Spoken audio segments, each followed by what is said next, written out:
nilai volume gas pada kondisi STP. Di sini berarti kan 8,13 ya kan dikali 0 derajat Celcius ya kita rubah dulu ke Kelvin dibagi 35 derajat Celcius ataupun 308 Kelvin. Jadi kita dapat angka 7,21 nm kubik metan per hari.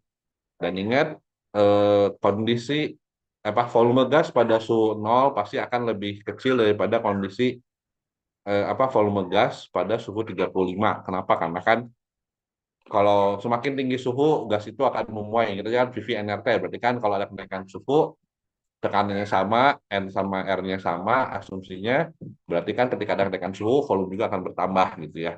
Jadi kan kalau suhunya rendah berarti volumenya juga akan turun. Oke, nah lalu yang ketiga ini kan dihitung berapa banyak bahan organik yang dia dikonversi menjadi metana. Nah, kita tahu kan untuk yang 1 kilogram COD itu setara dengan 0,35 nm kubik metana. Oke. Nah, berarti kan nanti tinggal dicari jadi tinggal dibalik aja 7,21 dibagi 0,35 ya kan? Itu berarti itu setara dengan 20,59 kilogram COD per hari. Dan ini juga ya kenapa harus dirubah dulu ke dalam kondisi STP-nya karena kan yang relationship 1 kilogram COD menjadi 0,35 meter kubik metan itu adalah untuk kondisi STP, kalau kondisi standar temperatur dan pressure gitu ya. Jadi kan memang dia harus dikonversi dulu pada kondisi STP-nya ya, pada 0 derajat Celcius dan 1 atm gitu kan. Jadi ini ya dapat 20,59 kilogram bahan organik yang diurai menjadi metana, yang dikonversi menjadi metana. Lalu berikutnya ini yang D, itu adalah kita hitung juga jumlah biomasa sel yang terbentuk. Ini sebenarnya yang D sama E kalau mau ditaruh di jadi A sama B nggak ada masalah juga. Tergantung nanti urutan pekerjaannya saja gitu ya. Jadi kan kalau di sini kita hitung dulu berapa banyak sih VSS yang terbentuk. Ini kan 0,6 gram per liter ya. Ini kan 16 mg jadi 0,6 gram per liter dikali 4 meter kubik per hari gitu kan. Jadi dapat hasilnya 2,4 kilogram VSS per hari. Lalu yang berikutnya, ini berapa jumlah bahan organik yang dikonversi menjadi biomasa sel mikro. Jadi kan ini 1 kilogram COD menghasilkan 1,42 kilogram VSS. Berarti kan kalau kita punya 2,4 kilogram VSS itu berapa COD gitu kan yang dipakai. Berarti kan tinggal 2,4 dikali 1,42, ini jadinya 3,41 kilogram COD per hari. Kan, lalu yang F, langkah ke-6, kita hitung dulu jumlah total bahan organik yang dikonversi setiap harinya. Itu kan berarti jumlah bahan organik yang dia itu ditambahkan eh, sel jumlah bahan organik yang dikonversi menjadi metana ya kan yang 20,59 ditambah dengan jumlah bahan organik yang digunakan untuk produksi biomasa sel mikroba yaitu 3,41. Ini kan berarti 3,1 tambah 20,59 menjadi 24 kilogram COD per hari gitu ya. Ini mungkin nanti kan kalau di soal quiz saya nggak tahu ya kan jawaban gimana tapi kan biasanya kita pakai dua angka penting nggak ya? Dua angka penting. Nah, ini lalu total bahan organik untuk tersedia dalam invennya itu berapa? Karena ingat, karena kan tadi ada 60% removal efisiensi ya. Jadi kan jadi si 24 itu, 24 kilogram COD per hari itu hanya 60% dari total limbah yang diurai gitu kan. Berarti nanti 24 kilogram COD itu dibagi 0,6 ataupun kalau di sini 24 kilogram bahan organik dikali 100 dibagi 60. Pak itu dari mana 100 per 60? Itu aja kan dibagi 0,6% removal efisiensi sehingga jadinya total bahan organik yang tersedia itu adalah sekitar 40 kilogram COD per hari. Oke, lalu yang terakhir itu kita hitung konsentrasinya. Jadi dari sini kan kita dapat ini total masanya berapa bahan organik yang diurai. Nah, kita rubah ke dalam bentuk apa? Berapa banyak bahan organik di dalam influennya. Berarti kan ini 40 kilogram COD per hari dibagi 4 meter kubik per hari gitu kan. Dikali ini sebenarnya konversi ya. Karena kan saya mintanya karena kan diminta itu miligram per liter, berarti kan ini konversi kilogram apa ke miligram gitu ya. Terus dikali dengan ini konversi dari meter kubik per liter.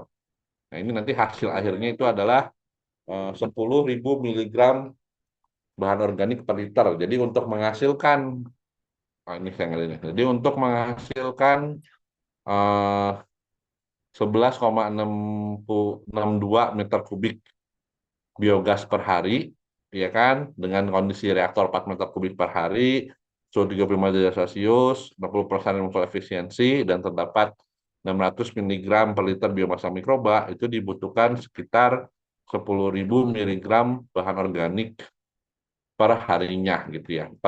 Miligram per liter bahan organik per harinya. Yang ini nantinya harus dimasukkan ke dalam reaktornya. Itu mungkin untuk soal yang dari saya, dari kalian sebelumnya ada pertanyaan dulu, biar nanti sama saya dulu baru sekalian. Sudah cukup jelas atau ada yang ditanyakan?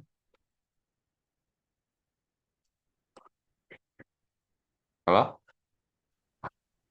Cukup, Pak. Pak, izin bertanya, Pak, kemarin soalnya tuh ada juga yang disuruh gambar. Oh, oke. Dengan soal suruh gambar ya. Jadi kalau soal suruh gambar, oh iya, saya lupa itu. Jadi kalau kalian disuruh gambar, itu berarti, sebentar ya, saya stop dulu. Kalau kalian disuruh gambar, berarti nanti,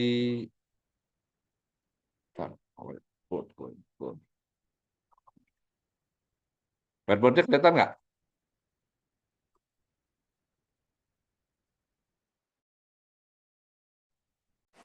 Ya, Pak, sudah. Kelihatan, Pak.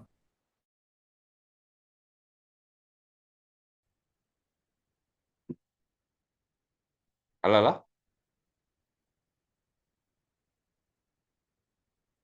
Kelihatan, Pak. Sudah, Pak. Kelihatan, oke. Oh, sebentar, ini kurang bawah. Datar, saya lupa kalau ada soal yang menggambar ya, sebentar ya.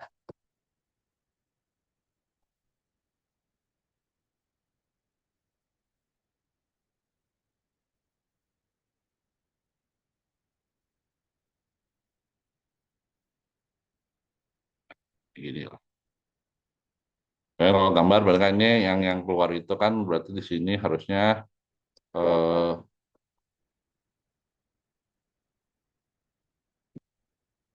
biogas harus ditulis ya itu berarti kan 11, tadi berapa? 63 ya?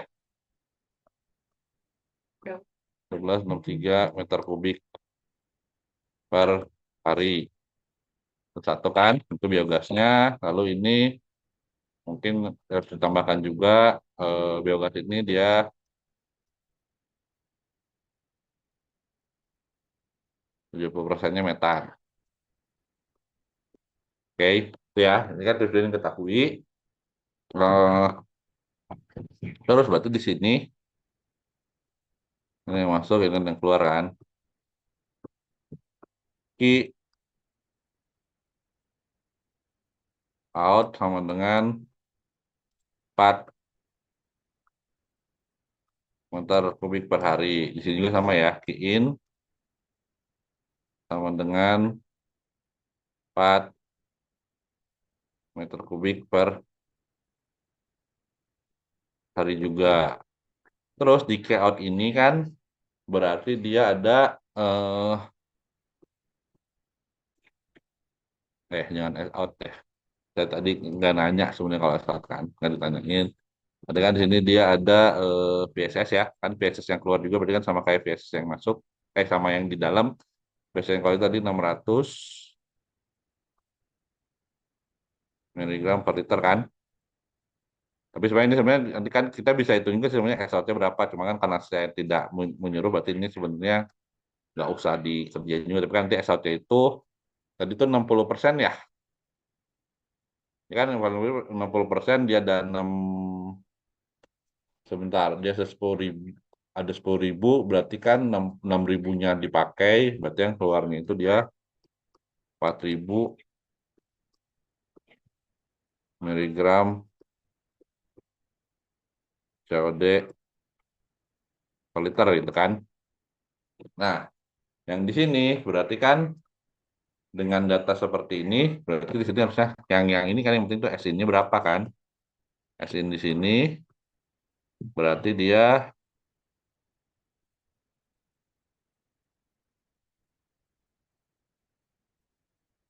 Kon 6.000. Bentar. Sorry. S ini itu 10. Di sini sebenarnya di dalam sini kan berarti ada S metan sama S si BSS kan.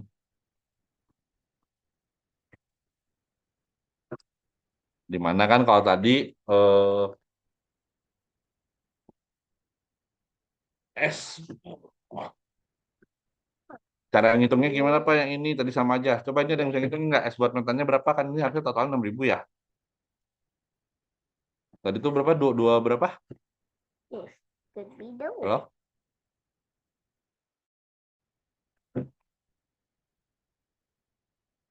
Coba, Pak.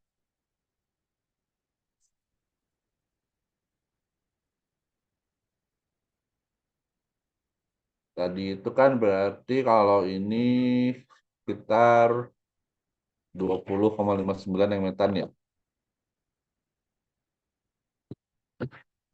Because this no. Now some steps. Ini kan berarti 85%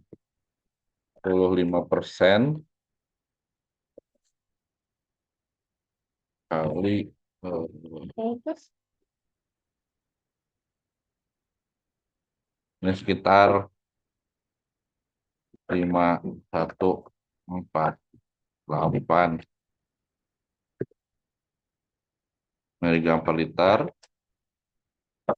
Nah, kan kalau yang VSS itu berarti kan tinggal kurangin 6.000 aja.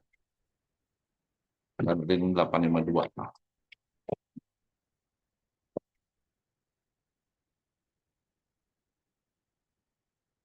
Nah, paling gini, paling kalau nanti kalau kan disuruh bikin mass balance-nya kan, kenapa balance dari mana? Ini kan tahu ya. Q-nya masuknya berapa kan? 4 meter kubik per hari. Ini SI-nya kan 10.000 miligram per liter kan. Terus nanti kan Q out-nya itu sama dengan 4 meter kubik per hari juga. VSS-nya itu ada yang keluar itu 600 miligram per liter, lalu S out-nya itu 4.000 miligram bahan organik per liter, ya kan? Nah, nanti di dalam ini yang bereaksi itu ada si S yang buat metannya itu 5.148 miligram per liter, sama S buat biomasa salnya itu 852 miligram per liter. Gitu, Anissa. Ada yang mau tanyakan? Lagi? Terima kasih, Pak. Oke, lagi mau tanya?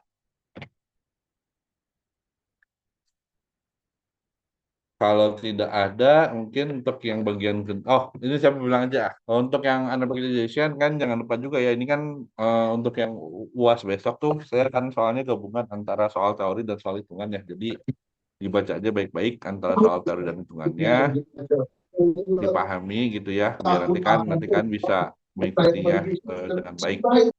Untuk materi anaerobic digestion ada pertanyaan nggak? Termasuk yang perhitungan alkaline itu ya. Perhitungan alkaline itu juga kan harus paham juga gitu.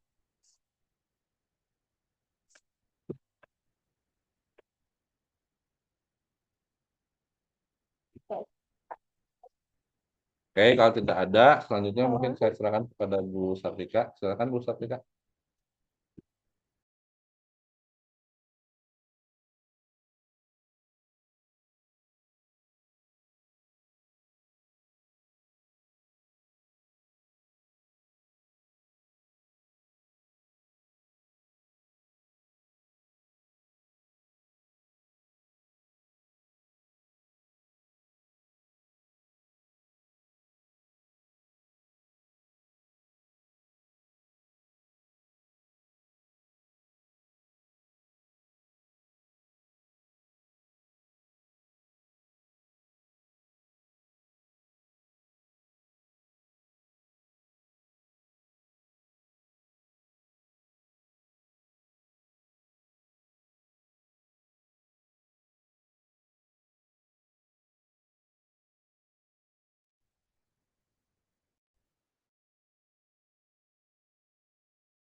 Pak, maaf boleh izin tanya sedikit nggak ya, Pak?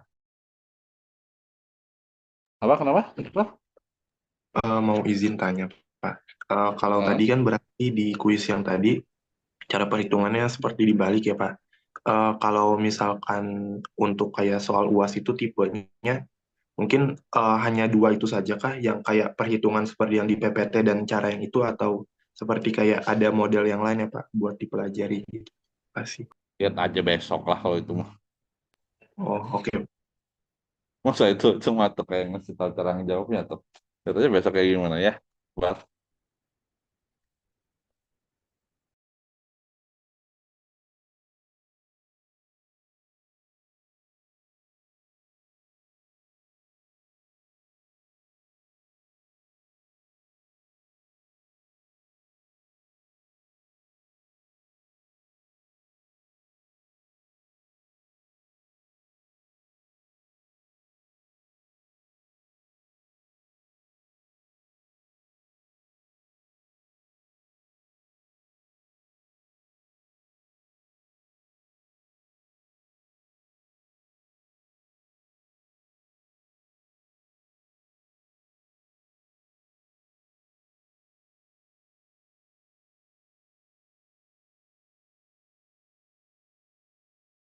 Suara saya udah kedengaran? Udah Bu. Oke. Saya akan mulai dari bahas soal kuis ya.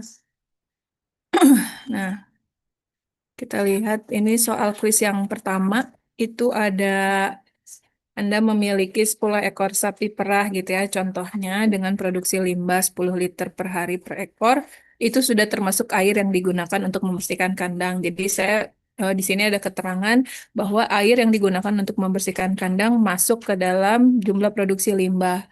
Nanti mungkin akan lain kalau misalnya ada 10 ekor sapi perah, dia produksi kotorannya sekian, kemudian air yang digunakan untuk membersihkan misalnya berapa liter per ekor. Nah, itu lain lagi gitu ya. Jadi kalian perhatikan baik-baik pertanyaannya. Kemudian pertanyaan pertama adalah hitung volume reaktor yang diperlukan apabila Anda ingin mengelola limbah tersebut setiap hari tanpa ada yang ditampung sementara. Artinya 10 ekor kali 10 liter itu semua terus keluar terus eh, masuk ke mana? Pengolahan limbah. Artinya apa di sini? Bahwa kita mendapatkan clue bahwa di sini tuh eh, aliran masaknya itu 10 kali 10 liter itu harus selalu masuk. Ya kan? Artinya Q kita sudah tahu sebenarnya. Nah, kemudian sebelum menentukan volume reaktor, nah di sini ada keterangan Anda harus menentukan sendiri HRT yang akan digunakan. Nah, HRT ini biasanya kita memang secara apa namanya prakteknya gitu ya, HRT ini kita kadang seringnya tentukan sendiri gitu. Nah, dari mana kita tahunya HRT? Dari studi-studi yang sudah ada sebelumnya. Nah, ini contohnya adalah di soal ini menentukan sendiri HRT. Jadi Anda harus menentukan sendiri HRT-nya. Ya, sebentar. Anda harus menentukan sendiri HRT-nya berapa hari, mau berapa jam, mau berapa apa namanya, berapa minggu gitu ya. Silahkan. Nah, kemudian volume reaktor juga di sini harus mempertimbangkan bahwa hanya 3/4 volumenya saja yang digunakan. Artinya apa? Jadi dari total volumenya itu hanya 3/4 yang terisi, dan 3/4-nya ini artinya dia bisa menampung yang 10 kali 10 ini, 10 liter per hari gitu ya, dikali HRT-nya berapa. Dia harus bisa menampung itu adalah volume 3/4-nya. Nah, kemudian yang B, berdasarkan jawaban A, tentukan organic loading rate. Nah, ini ada konversi satuan ya, dalam kilogram per meter kubik per hari dari limbah tersebut apabila diketahui BOD5-nya adalah 5.250 mg per liter. Kemudian apabila Anda menggunakan sistem tanpa sludge recycling, berapakah SRT-nya gitu ya, sludge retention time-nya. Oke, kita lihat bagaimana langkahnya ya. Yang pertama, hitung jumlah total limbah yang dihasilkan per hari. Itu flow rate atau Q ya. Kemudian kalian tentukan HRT-nya berapa hari gitu ya. Berapa minggu, mau berapa jam, terserah. Nah, biasanya kalau misalnya limbah yang kategorinya berat, hitungannya hari sih ya. Kalau misalnya limbahnya mungkin sisa hasil irigasi dan lain sebagainya, mungkin bisa jam gitu. Nah, kemudian hitung volume reaktor yang dibutuhkan untuk mengelola limbah berdasarkan HRT yang ditentukan dengan flow rate tersebut, gitu ya. Yang keempat, hitung luasan volume reaktor dengan mempertimbangkan hanya 3/4 volume yang digunakan untuk mengolah limbahnya, gitu. Hitung OLR, kemudian karena di sini kasusnya adalah tanpa sludge recycling, artinya sebentar. SRT sama dengan HRT. Jadi tanpa sludge recycling itu sama. Jadi kalian misalnya menentukan 2 hari, ya SRT-nya 2 hari juga gitu. Ya. Pertama, jumlah total limbah yang dihasilkan per hari berapa? Ya. Jadi 10 ekor kali 10 liter per day. Jadi 100 liter per day. Nah, saya di sini ambil contoh misalkan HRT-nya 5 hari. Volume reaktor yang dibutuhkan, si volume kerjanya itu berapa? 500 liter volumenya. Ya. Kemudian hitung volume yang dibutuhkan dengan asumsi bahwa 500 liter itu hanya 3/4-nya dari volume total. Artinya, V-nya tinggal dibalik ya, 4/3 kali 500 liter. Jadi dia 666 liter volumenya. Jadi dia tersisa, jadi ada jeda gitu ya di reaktor itu, tidak penuh total, tapi dia ada jarak gitu. Hitung organic loading rate-nya. Organic loading rate ini rumusnya flow rate dikali substratnya, konsentrasi substrat yang masuk per volume reaktor. Nah, jadi 100 liter per hari dikali 5.250 mg per liter dibagi total volume reaktornya ya. Jadi bukan yang volume kerjanya aja. Jadi total volume reaktor dia adalah berapa? 788,28. Jadi OLR-nya ini konversinya ya. Karena dia miligram, kita ubah ke kilogram dulu ya. Bentar. Nah, karena dia miligram, kita harus ubah dulu ke kilogram, ini konversinya, sedangkan si liter volumenya gitu. Kita konversi untuk jadi meter kubik seperti apa. Jadi hasilnya seperti ini. Tuh. Jadi jawaban kalian itu akan bergantung nanti dari HRT berapa hari yang kalian butuhkan. Nah, yang soal kuis kemarin itu yang penting kalian menjawab sesuai gitu ya step-stepnya ada jelas, konversi satuannya ada gitu. Seperti itu. Nah, nanti ada pertanyaan, berapa angka di belakang koma, Bu? Ya, itu balik lagi nanti kalau misalnya kita lihat angkanya itu misalnya ini 788 mungkin dua angka di belakang koma cukup, tapi kalau misalnya 0,0 gitu ya. Nah, itu perlu lihat kalau misalnya ini ternyata jadi 0,0000. Nah, kan nggak mungkin hasilnya 0 gitu misalnya. Seperti itu. Oke? Ada pertanyaan dulu untuk yang ini. Udah paham ya soal kuisnya? Ya.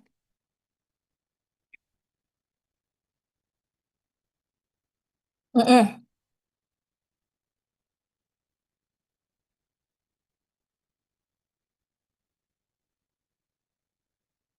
Oh, nggak ada kaitannya sama itu. Jadi organic loading rate itu sebenarnya jumlah materi organik yang masuk dalam suatu volume reaktor itu per harinya berapa.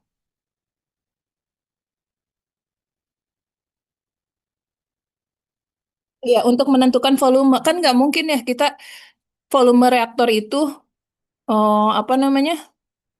volume reaktor itu pas banget gitu dengan rate-nya tumpah-tumpah dong nanti. Ya, jadi artinya sebenarnya bisa saja gitu ya, bisa saja jadi pada saat kalian menentukan volume reaktor itu, meskipun kita sudah tahu masuknya berapa, tapi kita harus tahu bahwa di lapangan itu tidak mungkin kan kita buatnya pas ya. Pasti ada volume kerja, ada volume yang totalnya berapa. Tapi kalau rumus OLR itu volumenya ya volume total gitu. Dari total reaktor yang kita ini. Ya, jadi bisa saja kan ternyata misalnya OLR-nya sekian.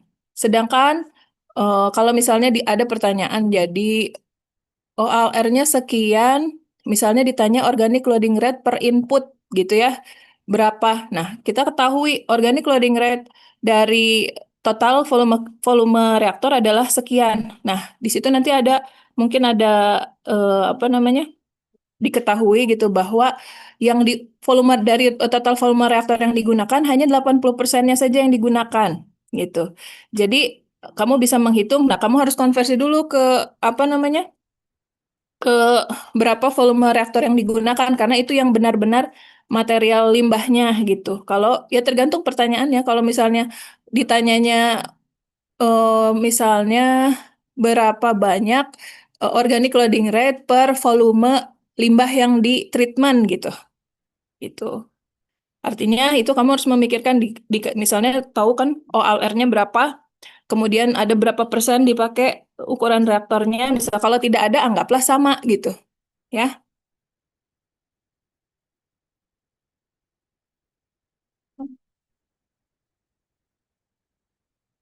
Ada lagi?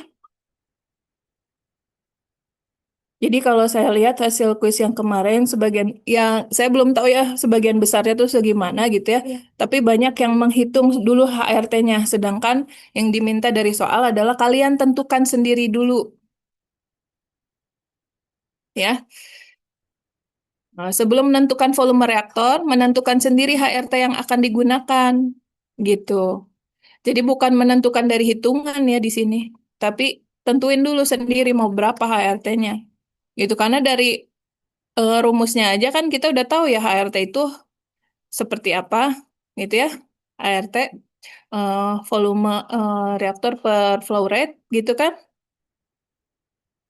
Artinya kalau misalnya kita hanya tahu flow rate-nya aja, nggak mungkin kita tahu volumenya gitu. Pasti harus ada yang ditentukan salah satu. Ada lagi pertanyaan nggak? Oke, kita lanjut ya. Soal yang berikutnya sebenarnya ini hanya faktor apa saja yang harus dipertimbangkan, jadi hanya tuliskan saja.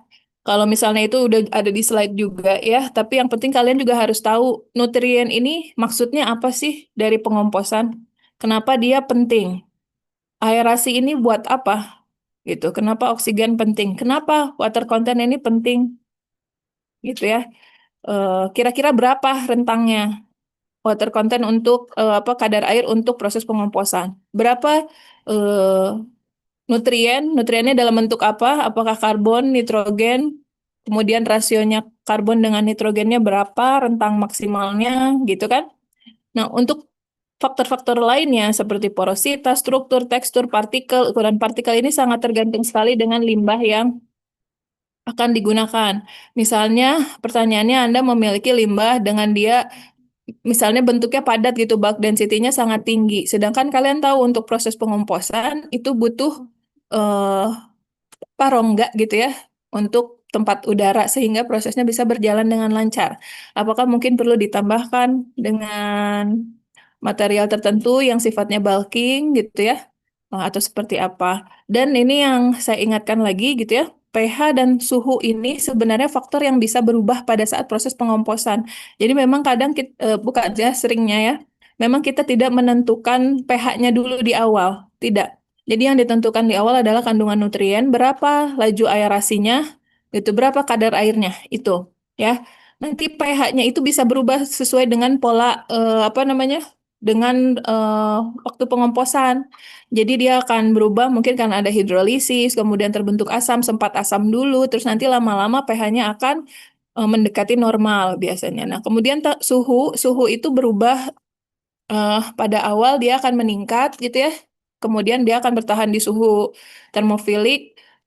Kemudian dia nanti lama-lama akan turun. Di situ ada grafiknya ya kalau nggak salah di slide yang saya upload itu. Dan kalian harus tahu kenapa sih suhunya bisa meningkat secara alami kalau untuk proses pengomposan. Gitu. Reaksi apa yang terjadi pada saat proses pengomposan sehingga bisa menghasilkan suhu seperti itu. Gitu. Ya, apa saja yang terjadi? Misal perombakan material organik itu secara apa ya reaksinya gitu ya. Sama seperti yang anaerobic digestion nanti. Jadi kan ada proses ada 4 ya kalau nggak salah. Dari pertama hidrolisis, ada asidogenesis dulu, baru acetogenesis, kemudian metanogenesis. Nah itu kalian perlu tahu juga. Kalau misalnya di proses pengomposan mungkin banyak ada hidrolisis gitu ya, seperti itu. Ada pertanyaan dulu terkait ini. Nanti saya mau masuk ke eh, beberapa hal yang lainnya. Tidak ada. Jadi kalau tadi Iqbal nanya Bu, nanti model soalnya seperti apa ya? Sama aja, mirip seperti kuis gitu ya, seperti itu. Eh, tapi misalnya isinya yang ditanyakannya ya bisa macam-macam. Jadi kalian memang harus tahu prinsipnya aja yang penting ya, dan baca soalnya hati-hati. Nah kemudian, hmm, jadi kalian tetap harus belajar teorinya ya. Jadi jangan apa namanya fokus di hanya hitungannya saja gitu, atau hanya teorinya saja gitu. Oke, Oke kalau tidak ada, mungkin saya akan coba lihat Edu Next ya sebentar. Mantap, ya Pak. Oh, oke. Yang kompos mungkin karena belum terlalu ini ya, dan kemarin di kuis juga nggak sempat dikasih soalnya. Hmm, Perception.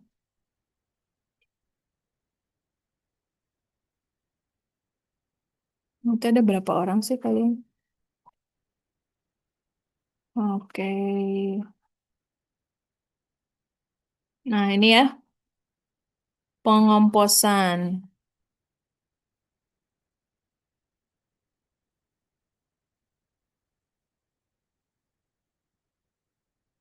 Nah, ini. Udah dipelajari belum yang ini? Kalau ini mah pas Daspro juga harusnya udah bisa ya. Nah, yang ini.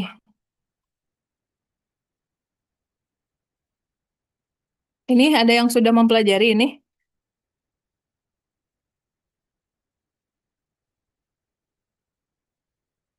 Belum ada? Nggak ada yang angkat tangan ini, coba. Oke. Eh, jadi untuk soal yang ini, gitu ya. Jadi kita diketahui nih, ini sistemnya pengomposan ya. Ingat, ini udah bukan wastewater lagi. eh ada suatu substrat dengan 20% total solid. Artinya dia bahan keringnya 20% akan dikomposkan. Jadi 80%-nya air ya. Nah, kompos recycle ini digunakan untuk eh, conditioning dengan tanpa amandemen atau bulking agent. Jadi nggak ada tuh tambahan bulking agent atau amandemennya, tambahannya dia ya.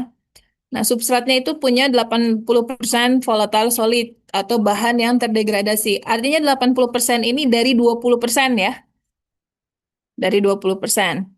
Nah, dengan degradability-nya 60%. Jadi KS-nya itu sama dengan 0,6. Komposisinya adalah C10H19O3N. Nah, 60% eh, total solid itu produknya gitu ya. Jadi produk yang dihasilkan itu total solidnya 60%. Jadi banyak air yang hilang sebenarnya di sini. Nah, kemudian eh, karena diberikan udara untuk pengomposan 20 derajat, suhu udaranya 20 derajat Celcius, dan ke kelembaban relatifnya 75%, artinya di situ ada air ya, ada uap air, kemudian komposnya itu eh, pada suhu 55 derajat terjadinya, eh, ada gas juga yang apa namanya dikeluarkan gitu ya. Nah, ini pertanyaannya sistem mass balance untuk kondisi seperti ini dengan feed rate-nya 5 kilogram per hari, 1 kilogram per hari eh, of substrate solid gitu ya. Develop a system mass balance for this condition based on a substrate feed rate of 5. Hmm, ya, oke. Tahu nggak kenapa 1 kilogram per day of substrate solid?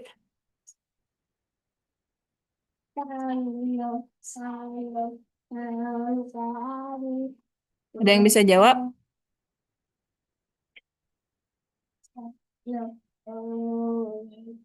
Ya, karena dia ini 20% TS ya. Nah, jadi kalian harus ingat BVS itu apa? BVS itu adalah biodegradable volatile solid. Ya. Jadi volatile solid yang hanya bisa terdegradasi. Artinya untuk mass balance itu kan ada bahan padatan yang bisa terdegradasi, ada yang tidak. Kemudian ada non BVS, N BVS atau non biodegradable volatile solid. Ada es atau mineral gitu ya, abunya. Nah, jadi bedakan abu dengan non biodegradable volatile solid karena kalau abu itu bukan bagian dari volatile solid, dia itu adalah fixed solid. Jadi si mineral ini akan selalu ada gitu ya dalam suatu apa namanya padatan. Nah kemudian ada watt atau water ya, waternya. Nah jadi kalau kita hitung gitu ya, ini kan step by stepnya jelas ya. Biodegradable volatile solidnya berapa ya? Degradability-nya berapa dikalikan dengan tadi volatile solidnya ya. Nih kita lihat nih 0,8 nih. Substratnya dia 80% VS gitu ya. Dikali dengan total solidnya 0,2 gitu. Dikali 5 kilo. Karena 5 kilo kan tadi 5 kilo bahan. Artinya bahan yang ada airnya plus bahan kering gitu. Kemudian non-BVS-nya berarti non-BVS-nya, NBVS-nya berapa? Ya 1 dikurangi 0,6, berarti kan 0,4-nya ya. 0,4 dikali sama ini ya 0,8 kali 0,2 dikali 5 berapa? Abunya 1 dikurangi 0,8 tadi 0,2 eh abunya kenapa 1 dikurangi 0,8? Karena tadi volatile solidnya adalah 0,8 artinya abunya 0,2 ya. Begitu. Kemudian airnya berapa? 5 dikurangi total solidnya 0,2 gitu kan dikali 5. Ya, jadi airnya 4 kilo ya. Jadi kalian bisa lihat ini kalau kalian hitung-hitung total semua pasti jadi sama gitu. Ya, massnya ini sama gitu. Konversinya berarti benar gitu. Jadi dia 0,48 kilogram per hari si biodegradable volatile solidnya. Non biodegradable volatile solidnya 0,320 gitu ya. Kemudian yang abunya itu 0,2, yang waternya itu 4 gitu ya, 4 kilo. Nah, sebentar saya ini dulu. Oh, nah ya. Uh,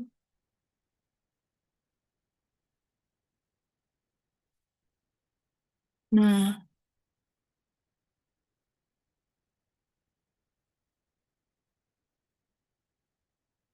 bentar-bentar. Hmm,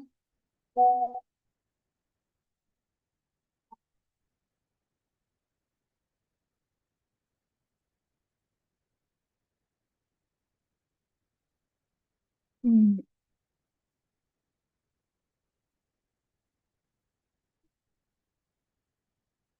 Oh, nggak bisa ini ya. Kalian kelihatan nggak ada gambar diagram kompos?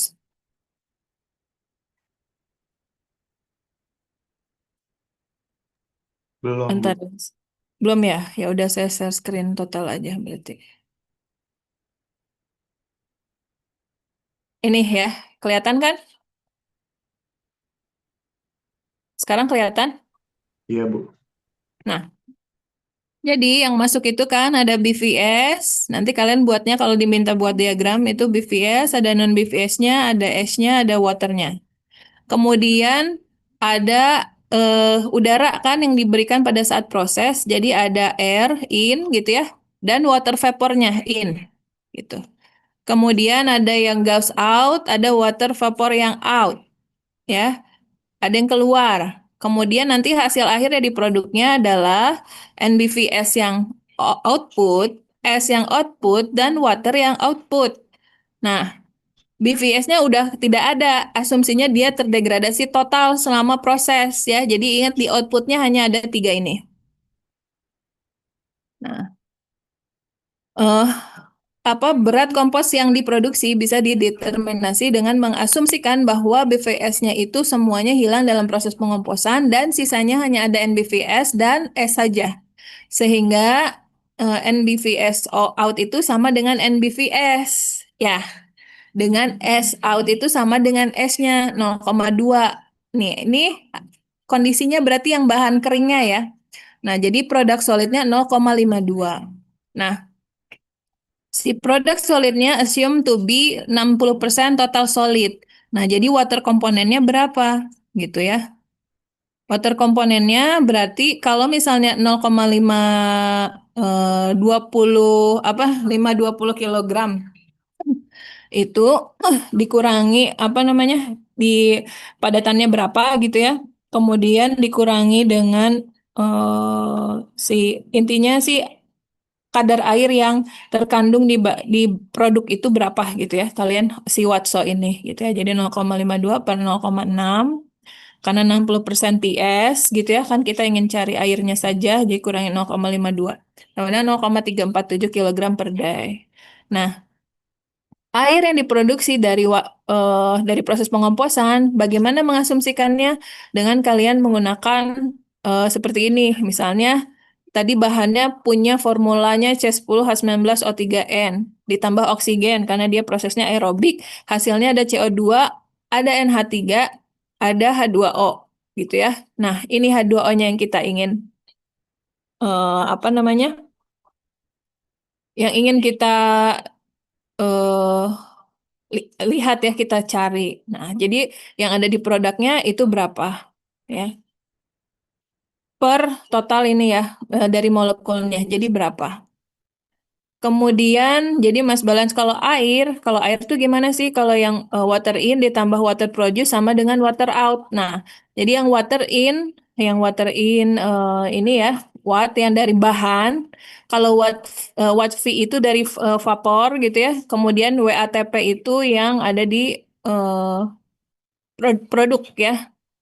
Sama dengan water yang out itu apa saja ada WATFO. Ini ya WATFO yang dari hasil dari gas-gas yang dihasilkan, dari uap air yang dihasilkan, kemudian eh, ini water yang ada di produk WATSO gitu. Jadi kalian tinggal hitung aja ini berapa.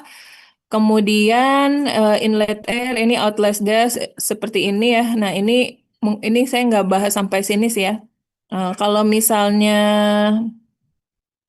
nanti mungkin saya akan minta mass balance terkait dengan bahan dan air terutama gitu.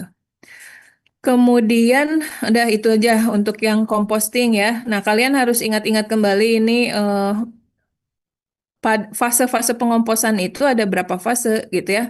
Mulai dari eh, conditioning, kemudian stage yang mana, pre dan post compostingnya seperti apa gitu ya.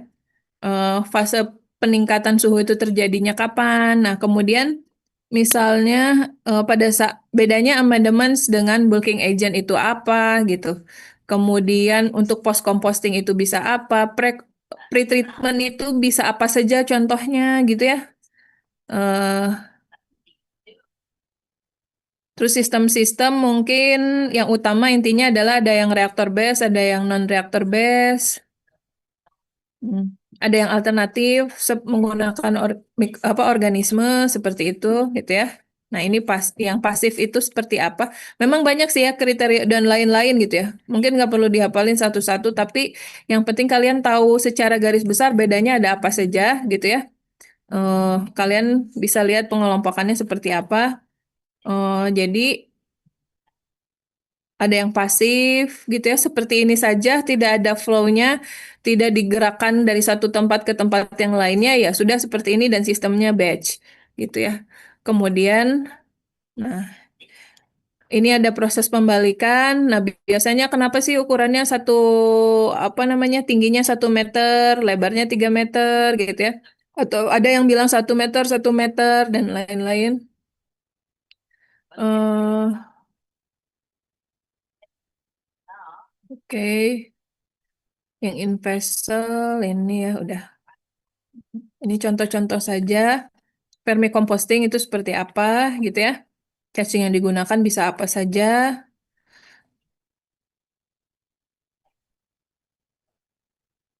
Nah, apa manfaatnya? Vermicomposting juga bisa, misalnya mau kita buatkan reaktor juga bisa gitu ya. Mau diotomasi, maunya pasif, maunya kontainer, mau semi intensif, macam-macam gitu. Pada intinya sebenarnya kalau vermicomposting itu butuh apa sih? Karena dia punya ada makhluk hidup yang ikut membantu, artinya punya kebutuhan. Nah, itu harus seperti apa? Optimum range untuk ya pasti kan faktor yang berpengaruhnya dari suhunya, kelembabannya gitu kan, ya. pH karena kita ada apa organisme seperti cacing tanah. Itu udah ya. Ada yang mau ditanyakan dulu.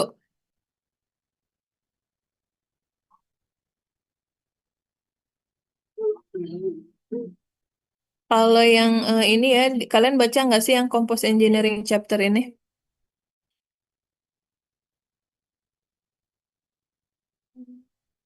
Kalau di contoh soalnya yang di slide itu kan memang nggak ada, tapi di sini tuh ada. Jadi saya nggak jelasin karena di slide-nya belum saya lengkapi, nggak saya lengkapi. Tapi, nah kalian harus sudah paham ya. Jadi kompos matriks itu ada apa? Padatan, ada air, ada gas gitu.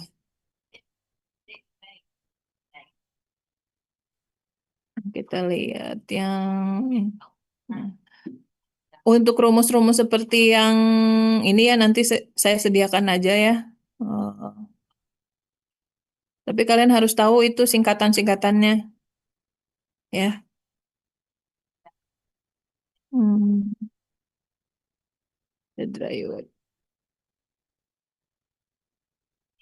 Nah, ini contohnya udah ada di sini. Mana ya? Pada yang saat conditioning ya. Kalian lihat beberapa contoh soalnya yang ada di buku yang Compost Engineering ini yang saya upload. Hmm. Ntar ada yang bab berikutnya tuh.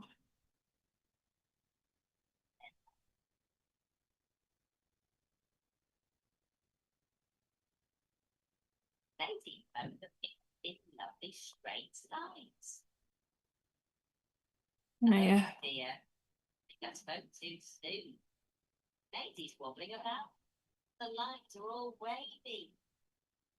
Hmm. Kalau ini per molekul nggak usah lah ya.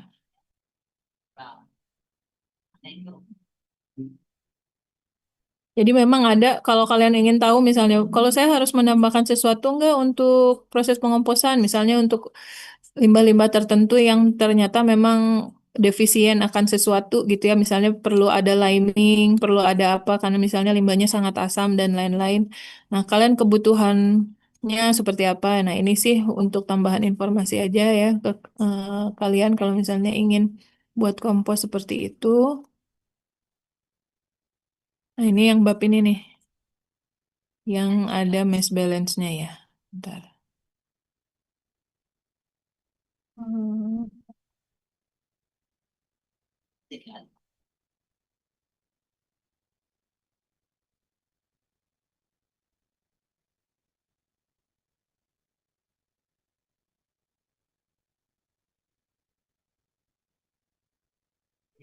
Oh, ini terkait aeration. Bentar ya. Oh, enggak.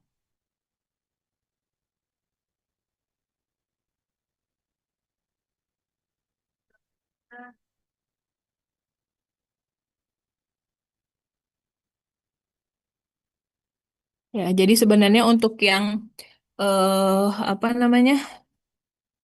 Kandungan udara dan lain-lain itu tuh untuk menghitung ini sih aeration rate, tapi saya kan nggak ajarin aeration rate ya, jadi nggak sampai situ. Yang penting kalian tahu mass balance-nya aja tadi. Yang biodegradable volatile solid, non biodegradable as water, pokoknya air dengan apa namanya waternya gitu. Oke, ada pertanyaan nggak untuk yang composting? Ibu mau tanya. Ya,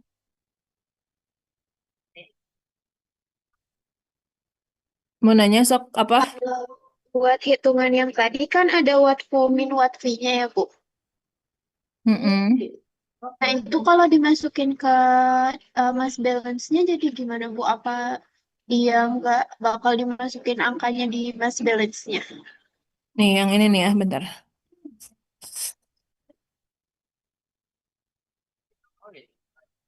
Ini ya. Iya, Bu.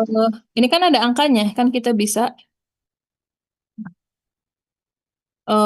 misalnya nih, atau gini aja nih, untuk yang water water vapor in gitu ya, nanti misalnya saya ada eh, inlet air, ini outlet gas. Misalnya untuk inlet apa air yang digunakan untuk aerasi, dia punya bagaimana dia mengandung air seberapa banyak per apa namanya ini, terus ada lajunya. Nanti memang ini datanya kurang ada lajunya sih, laju apa namanya, laju aerasinya. Jadi kalian bisa hitung yang watt feet-nya berapa gitu ya. Seperti itu.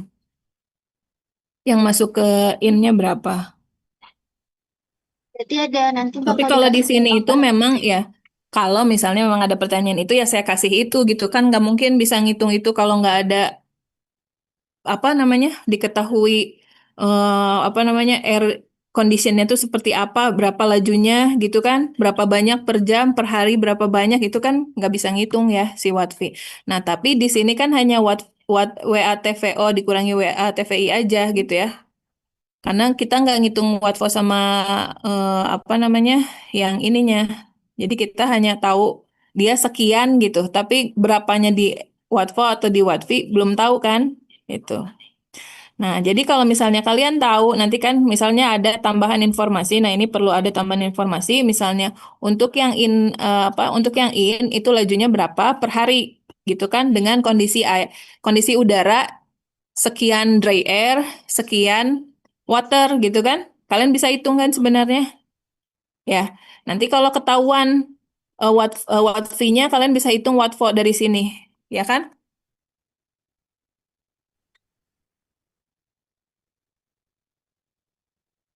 Paham nggak?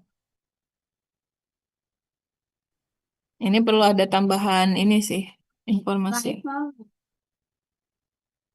I guess 10 more seconds. Beres sama misalnya. Oke, ada lagi pertanyaan?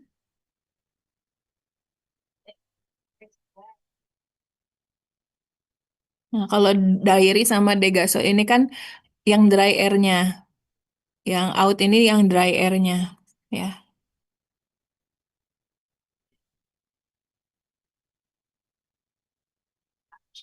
Hmm.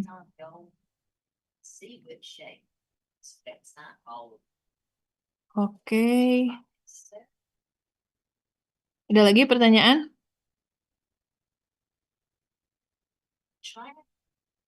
Kalau nggak ada, mungkin saya agak review yang ini ya. Kalau yang kemarin kuis kan without ini ya sludge retention ya. Apa namanya without recycling sludge-nya gitu. Nah, nanti akan beda kalau misalnya SRT-nya SRT kalau pada sistem dengan sludge circulation. Jadi kalian kalau misal lihat diagramnya ya, kalau lihat diagramnya ini saya gimana ya perbesarnya? Ntar.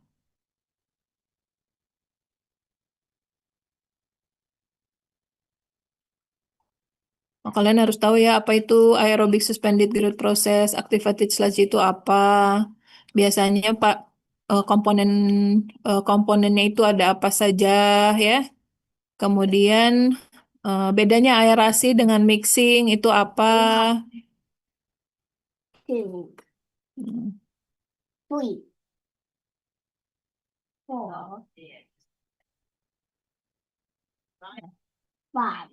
Jadi mixing sludge retention time gitu ya. Kalau misalnya karena kan kalau tanpa tanpa adanya resirkulasi gitu ya.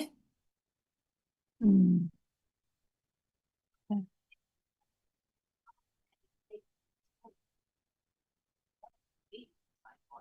Tanpa adanya resirkulasi, pasti HRT sama dengan SRT gitu ya. Karena Q sama X in-nya sama dengan Q dengan X out-nya. Jadi dia memang sludge-nya keluar terus juga. Jadi dia pasti sludge yang dihasilkan dalam proses itu pasti residence time-nya sama dengan dari HRT yang kita tentukan gitu kan. Nah, beda kalau misalnya ada yang resirkulasi. Kalau resirkulasi, nah jadi artinya gini nih. Kita lihat kan flow rate in, substrate in gitu ya. Jadi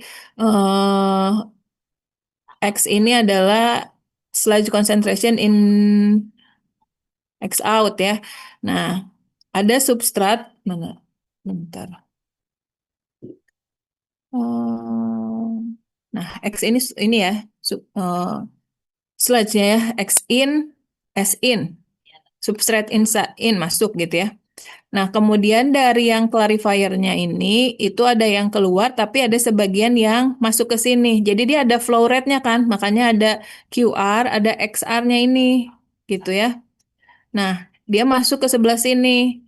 Kemudian nanti dia keluar ini tuh udah ada campuran antara yang di-recycle dengan yang tidak, dengan yang, maksudnya dengan yang masuk pertama, ya. Seperti itu. Jadi ini rumusnya. Nanti rumusnya akan disediakan untuk yang SRT kalau misalnya cara ngitung SRT kalau misalnya dia butuh apa namanya? sludge recycle gitu ya. Nah, ini ya organic loading rate, Q in influence substrate concentration. Jadi mau saya kasih BOD, mau saya kasih COD bisa aja. Ya. Jadi nggak harus, misalnya saya tulisnya volatile solid, nah itu adalah substrate concentration untuk yang OLR. Terserah, karena organic loading rate itu mencerminkan kondisi substratnya, bahan organiknya kandungannya seberapa banyak. Kan kalau hidrolik HRT, kalau misalnya yang tadi flow rate gitu ya, flow rate itu dia hanya tahu jumlah volume aja massa, tapi kita nggak tahu dalam massa itu ada berapa banyak bahan organiknya, makanya itu ada organic loading rate, ada organic loading rate gitu ya, OLR beda dengan influent atau flow rate-nya, loading rate-nya si Q ini gitu. Nah, cara ngitungnya adalah ya artinya flow rate-nya dikalikan dengan konsentrasi substrat. Mau itu apapun ya, konsentrasi substratnya bisa saya bisa saya beritahu BOD, BOD 5, COD gitu ya. Atau volatile solid gitu ya. Berapa? Biasanya satuannya kilogram meter kubik per day. Kilogram per meter kubik per day gitu. Jadi kalian harus hafal ya gimana caranya ubah liter jadi meter kubik gitu. Nah, kemudian untuk yang mass balance-nya, nah mass in sama dengan mass out ditambah mass remove gitu ya. Kemudian yang remove ini ya, ada yang remove tuh dari A plus B. Jadi ada sel sintesis, ada byproduct. Nah, kemudian ada mass in artinya sama dengan mass out plus mass byproduct karena remove itu adalah yang byproductnya sama mass sel sintesis itu. Ya. Nah, ini contohnya. Contoh soalnya kalau misal tanpa sludge recycle gitu ya, dia punya volume nih 60. Wastewater-nya 40. Incoming treated wastewater concentration-nya 30.000 dan 6.000. Ini yang incoming-nya 30.000, treated-nya 6.000 mg COD, jadi berkurang gitu ya. Gambarkan sistem tanpa clarifier, tanpa sludge recirculation, berapa HRT-nya di sini hours, kemudian OLR-nya berapa, substrate removal efficiency. Nah, jadi Q in sama dengan Q out kan? Ya pasti ya flow-nya sama gitu ya, flow rate-nya tetap sama. Kemudian sludge-nya X in, X out-nya itu berarti kan kita anggapnya sama ya. Karena HRT sama dengan SRT itu berapa? Berarti mass in itu sama dengan substrate yang masuk dengan kali flow rate, mass out itu substrate yang keluar, berarti tadi konsentrasi substrat yang out itu ya setelah proses wastewater treatment dikali flow rate out-nya. Jadi mass remove-nya itu seperti apa? Ya, mass remove-nya artinya mass in dikurang mass out gitu. removal efisiensinya berarti eh apa yang remove gitu ya per yang dimasukkan dikali 100% gitu kan ya intinya. Nah, jadi begini gambarnya. Tadi flow-nya itu masuk 40, substrate ini 30, volume reaktornya 60, apa namanya? Si S-nya ini 6 gram per liter ya. Gram per liter coba lihat yang 6.000 ya miligram COD. Nah, jadi ini sama gitu ya. S out, Q out nya sama 40 juga, S out-nya 6 juga tadi. HRT-nya berapa? Ternyata, nah kalau seperti ini, ya HRT-nya kita hitung karena udah ketahuan nih volume dengan flow rate-nya berapa. Gitu ya, volumenya 60. Pakainya yang ini ya 60, kemudian per 40. 40 itu flow rate yang masuk. Sama dengan 1,5 hari. Ya. Kemudian eh untuk organic loading rate itu kalian tinggal hitung aja ya, berapa 40.000 tadi 40.000 miligram ya, dikali eh berapa nih substrate ini? Coba lihat. Nah, 30.000 ya. Per volumenya 60 gitu ya. Karena ini rubah langsung ke kilogram meter kubik per day, jadi langsung 0,03. Kalau di sini kan 30.000 miligram ya, gitu. Kemudian removalnya berapa? Tinggal dihitung aja. Ternyata removal efisiensinya 80%. Jadi yang di remove per yang di input gitu ya dikali 100%. Ya, Iqbal, kenapa? Bu, maaf mau izin mastiin Bu, kalau yang di OLR sama yang di removal-nya kan buat S ini beda ya Bu. Nah itu tergantung konversi ke hasilnya ya Bu. Kalau yang di OLR kan di 0,03 ya Bu. Kalau yang di S nya di bawahnya itu di 30. Itu tergantung yang Iya, dimintanya ya Bu. iya tergantung yang diminta. Oh oke, tapi masih pakai yang Karena sisik. OLR kan So, ini mau diganti ke ini ya, apa namanya? Eh, nah ya ini kan 30 gram per liter kan, gitu. Nah kalau ini kan OLR mau diganti ke 20 kilogram meter kubik gitu. Cuma ini memang pas bikin apa namanya soal ini, bikin jawaban ini tuh kita udah langsung konversi aja, nggak langsung nggak diliatin step-stepnya gitu untuk konversi. Ya. oh oke Bu, makasih. Mm-mm. Jadi intinya kalian lihat apa yang diminta untuk sistem diagramnya juga mungkin eh di ini aja nanti saya tentukan gitu ya. Kalian bekerjanya pakai satuan yang apa? Untuk removal sebenarnya removal itu karena persentase artinya yang atas dan bawah dipakai harus sama satuannya ya. Jangan yang di atasnya kilogram meter kubik per day gitu yang di bawahnya pakai satuan lain gitu. Tapi angkanya salah gitu kan.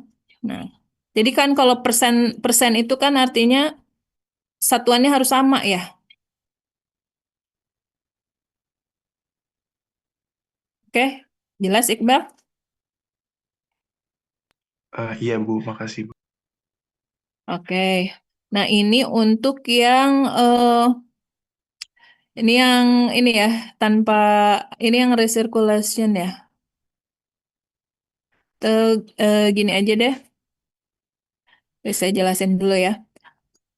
Nah, jadi kalau untuk yang resirkulasi, dia pasti ada yang ini, ada mass balance yang dari input, ada yang masukan dari yang clarifier atau sludge recyclernya ya, masuk ke input ya kan?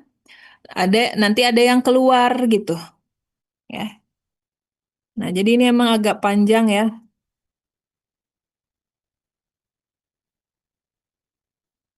Ya, jadi untuk inputannya, input ini ditambah yang R ini ya, recycle gitu kan, sama dengan ini yang keluar ditambah apa namanya yang flow rate dari sludge recycle-nya ditambah dari apa namanya flow rate dari yang eh, apa masuk ke inputannya gitu berapa. Nah, seperti ini mass balance-nya, HRT-nya, cara ngitungnya kan kalau HRT itu V per Q ya. Jadi V. Kalau untuk yang ini adalah V per Q effluent, EFF itu effluent gitu yang keluar atau out, ditambah dengan yang ini dari wastage. Jadi di sini itu ada yang masuk atau in, artinya bahan gitu ya, bahan yang kita punya, si limbahnya. Yang masuk ini juga ada recycle dari sludge kan sebagian, artinya ada flow rate dari yang recycle kan masuk ke awal gitu. Nah, ada yang W. Nah, W ini adalah waste. Waste dari mana? Karena si sludge-nya itu ada yang dikeluarkan gitu ya. Jadi kan si sludge ada yang masuk kembali ke sistem, ada yang dikeluarkan. Jadi W ini waste ya. Seperti itu. Nah, jadi untuk HRT-nya itu seperti apa, Bu? Untuk HRT-nya, karena kan kita ingin melihat flow ini ya, flow rate-nya itu kan berarti ada dua yang out-nya kan. Jadi V per yang effluent, flow rate effluent, ditambah yang waste gitu. Ya. Nah, flow rate yang effluent ditambah flow rate yang waste itu sama dengan Q out kan? Flow rate yang out, yang keluar dari sistem semuanya gitu. Ya, intinya gitu. Nah, kemudian untuk menghitung SRT tinggal dihitung berdasarkan rumus yang sudah diberikan gitu ya, CV dikali X dikali flow rate yang dari effluent dikali ininya ya, sludge-nya ditambah dengan yang waste dikali si konsentrasi substrat apa sludge-nya. Nah, mass yang in artinya mass yang in itu dia ada organic loading rate dari yang in dari bahan yang limbah ditambah dari yang ini sludge yang di apa namanya untuk S out dari yang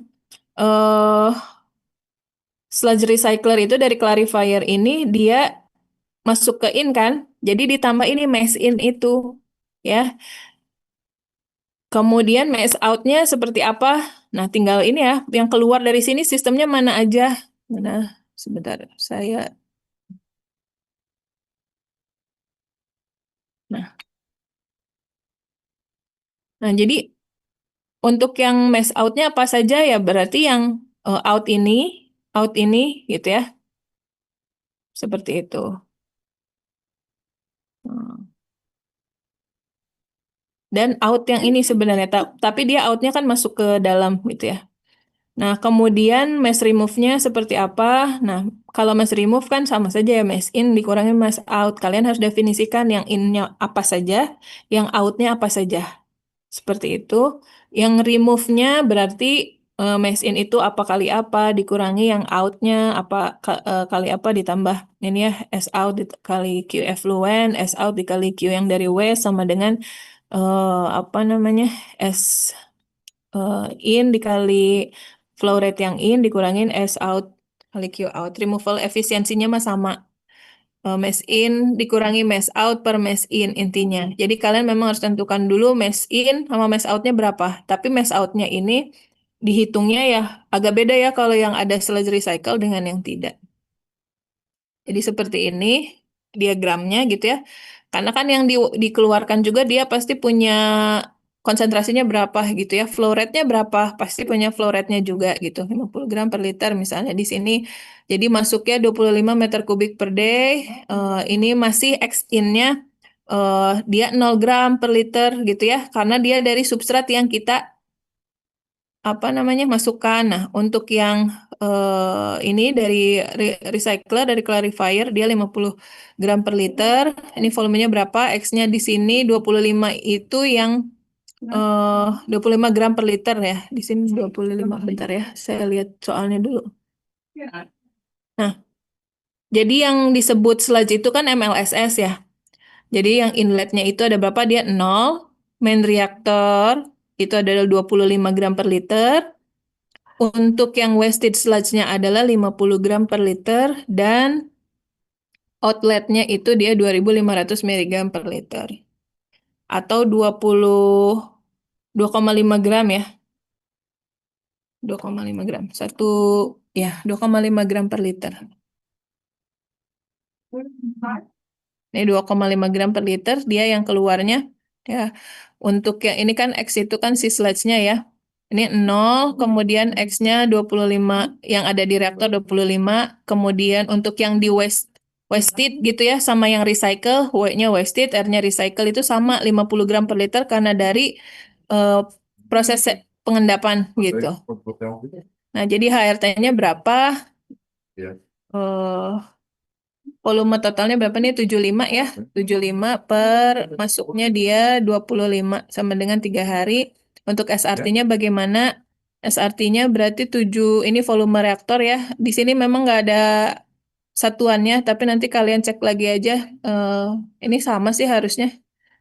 Dia pakai liter ya, ini 75, ini pakai meter kubik, kalau yang ini liter nih. Ya, dikali X-nya kan 25 tuh yang ada di reaktornya ya. Kemudian per ini tinggal masukkan berapa? 6,25 SRT per HRT-nya berapa gitu satu. Itu salah satu bentuk pertanyaan untuk yang sludge recycle. Jadi bisa SRT HRT rasio atau misalnya nentukan SRT saja, nentukan HRT-nya saja, atau mungkin nentukan ininya ya, gambarannya aja masuknya berapa, kemudian nanti keluarnya berapa. eh, dari mana saja itu komponen yang masuk dan yang keluar gitu. Oke. Itu sih paling untuk saya ya. Hmm, untuk review dari saya. Jadi kalian mungkin udah coba-coba beberapa jenis soalnya. Eh, Silahkan apabila ada yang mau ditanyakan dulu.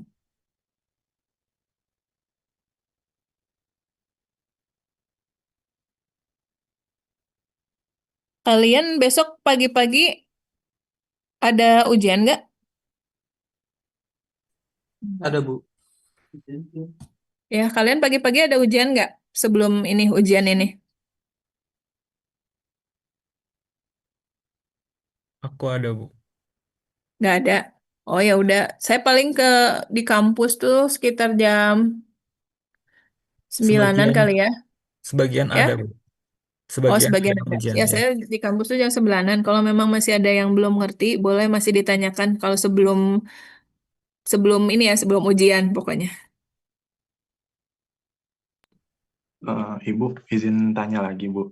Buat Ya. PPT yang terakhir perkuliahan, apa boleh, Bu? Setelah ini diupload, Bu. Makasih, Bu. Nah, yang mana ya? OPPT yang mana ya? Yang akhir, yang sebelum kuis itu, Bu. Makasih ya, Bu.